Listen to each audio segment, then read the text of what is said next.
Alright guys, welcome to the Naughty Fisherman. Today is going to be a little bit of a quicker video. This is actually a request from a buddy of mine who's looking to get his first reel onto a rod blank. So basically what it's going to be doing is showing you real quick how to attach a freestanding reel to a rod blank. If you've only ever bought rod and reel combos before, they usually come attached already as they come as a combo. In this case, if you're buying just the blank or the rod and the reel separately, I'll be showing you guys how to attach them.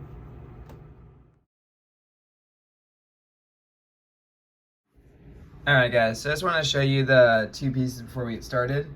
As you can see in the forefront of this, I have my Daiwa Legalis 1000 series. This is the actual reel that I use when I'm going to go ahead and do either drop shotting or throwing spoons. Both have a similar setup. I just change out what I'm using to hold the lures or bait. And in the background I have its match, which is my Bass Pro Shop Microlite series rod. So this rod and reel was not bought together. I've bought them separately, which is how I do a lot of my rods and reels now because it's easier to customize it. So if this is your first time buying a rod and reel separately, first thing you need to know about the reel, this is going to be your base. It's also going to be what attaches to the rod. So I'll show you that in a second. Everything else is just going to hang off your rod, obviously, as you guys have seen that, as my rod tries to run away from me. But what happens is this is going to slot in to the handle, and you're gonna lock that in place to lock it in. So let me show you what I'm talking about. So as you guys can see now, I have this area, which is where you'll usually see a reel on a rod and reel combo. Obviously you'll see this little part right here, and unless you've done this before, you're gonna go, hey, what's that for? No, it's not for looks. That's actually how you release this part, to slip another reel in, or to put your first reel in. So in this case, as you guys can see, I've got a hole right here. Put my finger in there real quick. And a hole on the bottom. It's basically a match. That's where this is going to go in. So you guys can see that right there. That is going to go in this part, and that is going to get anchored into here. Now let me show you guys how you do this.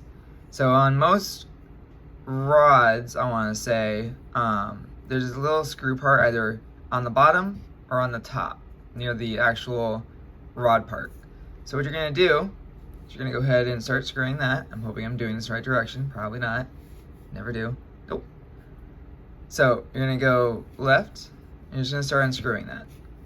Now as you guys can see, this is starting to lower. Go ahead and just bring that in. You guys can see that starting to lower down. That's what you want to see. So what you're doing right now is you're actually loosening the reel holder. So go ahead and just keep going real quick. Get that other frame so it doesn't keep messing with it. Now, what you want to do is you want to get it until it's just coming really loose. So in this case, I don't know if you guys can hear that. You kind of see how it's just spinning now with one finger. That's what you want to see. What this does is it allows you to get right at that hole and right at this hole. And this one you can basically just tighten up now without having to worry about messing up your reel or possibly the reel holding base. So let me go ahead and show you how this goes. So you're going to take your reel base right here, and obviously you want to be pointing the top towards the end of your rod, not the bottom of your rod. So what we're going to do is we're going to go ahead and take this, we're going to slide it in that hole right there. Make sure I've actually got that aligned properly. Oh yeah, that's another key factor. You want to have it aligned. Now, as you guys can see, this is part of the reason why you want to go all the way down. So, what you want to do is once that's in, whoa, as it tries to kill itself, once it goes in, you want to make sure this is lying flat against it. So it shouldn't be on the side of this, it shouldn't be tilted up, it should be flat against your rod. So once that is, you're gonna go ahead and start screwing this back up the opposite way you loosened it. As you guys can see, it's already starting to tighten up. That's usually a good sign. That means your reel is getting held in, and that's what you want to see. As you guys can see, I can't turn that anymore. If it's getting too hard to turn, don't force it. That can either screw up your rod or screw up your reel, either way. But as you guys can see, that's now anchored in. It's not budging, and we are good to go. Alright guys, like I said, I may have gone into a little more detail than absolutely necessary, but that's the basis of attaching your rod and your reel together if you're not buying a combo. Combos will usually come already connected. The few who don't, this will help you with that. But beyond that, if you're looking to kind of customize your loadout or your rod and reel, this is the best way to do it, is just go out, buy your rod, buy your reel to match whatever rod you're getting or whatever style fishing you're gonna do, and then just attach the two of them and match them up that way. You can actually build an entire setup around that. I have a few of those like that.